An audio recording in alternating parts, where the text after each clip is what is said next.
প্রিয় ভিউয়ার্স, আজকে আপনাদেরকে দেখাবো কীভাবে জিপার জয়েন করতে হয় জ্যাকেটে এবং কয়েনগুলো সঠিকভাবে মিশাইতে হয়।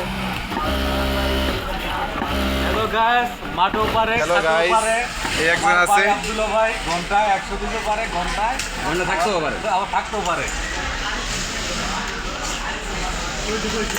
বুঝছেন, তবে মাল আউট হয় না, মানে মারে আউট হয়ে যায়। হ্যাঁ,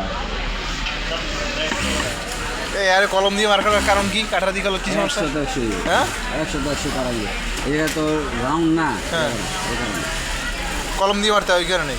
আমি কলম দিয়ে মারি। কলম মার সুবিধাটা কি? সুবিধাটা কি? সুবিধা হয় যে আমার জয়েন্ট ভালো। এটা তো নিচে রইল না, মার্কটা নাকি উপরে? মার্কটা 100 আছে। মার তো নিচে নিচে করলে দেখেন কেমন যে মরেছে কি না মরেছে, দেখতেছি তো, বুট করে দেওয়া লাগে আবার।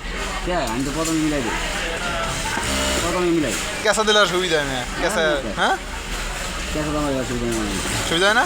ক্যাশে দাম এটা সুবিধা মনে হয় বেশি। একদম সিলাই আইন না, তাও দেখ ক্যাশে মিলাইতে হয়।